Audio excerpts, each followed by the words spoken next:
matters towards a strategy for the 21st century that encourages British citizens to eat less meat in order to curb greenhouse gas emissions.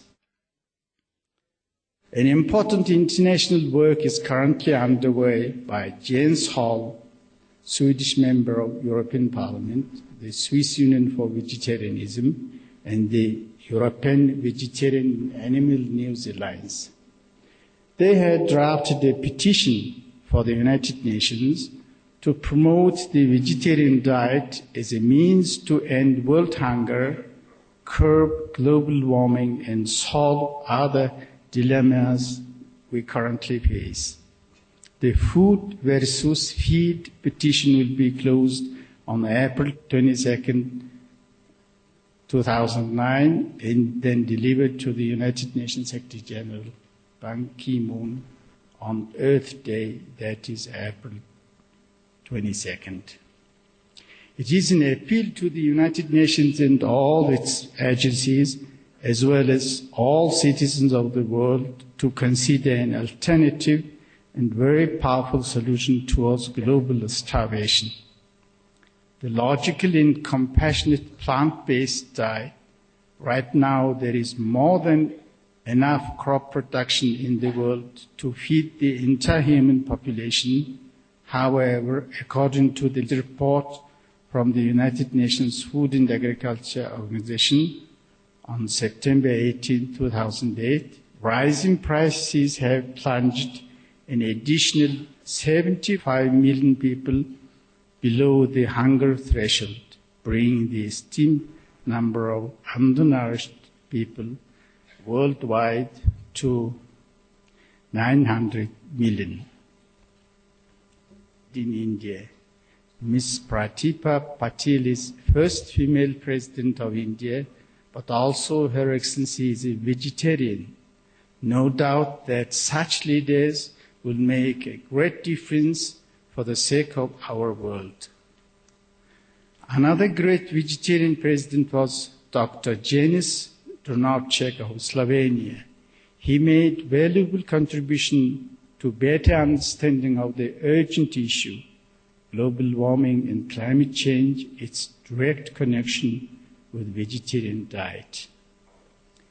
I am confident that other speakers who have already convinced, and some is going to convince you about the intrinsic connection of global warming and the need for a vegetarian diet.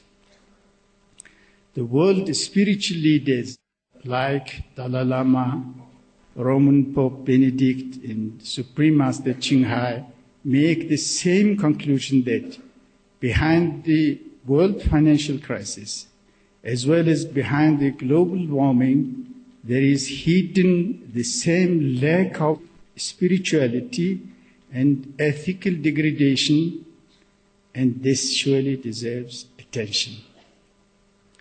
Around 75% of business leaders, drawn principally from the Davos Forum's members, 1,000 of the foremost companies from around the world, and more than 1,000 CEOs and chairpersons from the world's leading companies are participating in the Davos Forum this year, which I have mentioned before. If these business leaders of the world gathered together with many world political leaders, accept the above said plain truth expressed by the intellectual and spiritual leaders, then a great change will occur to better the life for millions and to save the world in many ways. I would like to remind you of a great word of Mahatma Gandhi. Be the change you want to see in the world. Yes, we need change of our thinking, perception, attitude, especially vis-à-vis global warming and climate change. I think we have to accept that the main reasons for disastrous global warming and climate change are the human activities spoiling the nature and environment. In this respect, in referring the agenda of our conference, we do appreciate the tremendous work carried out worldwide by the sponsor of this Ulaanbaatar conference, namely the Supreme Master Qinghai International Association. This international NGO has made a big difference to drawing the attention of the world public on the urgent issue of global warming and climate change. I have in mind many other international conferences of this kind. I am confident that through the concerted actions of world leaders, regardless of being political, business, or spiritual, being in Asia, Europe, Africa, or in America, through their changed attitude and comprehension, the global warming and climate change can be stopped, if not fully, at least partially, if not globally, at least regionally. We badly need your support and understanding.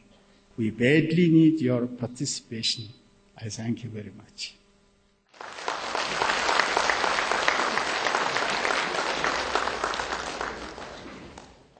Be the change that you want to see in the world. How wisely said.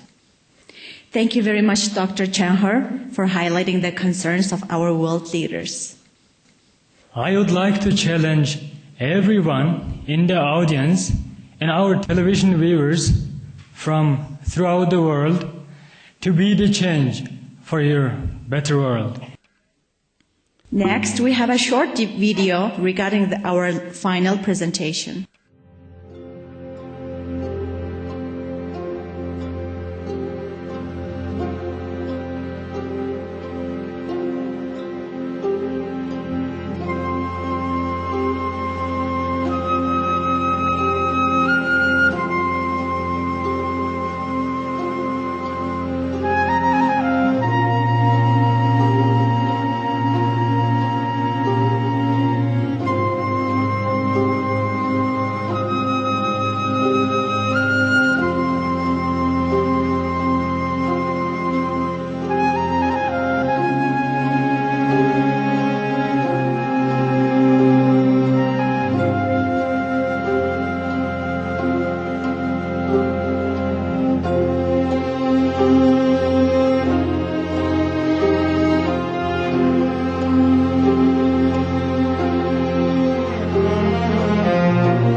Last but not least, we invite back to the stage our guest speaker, Professor Savga, Doctor in Technical Science. He will now present his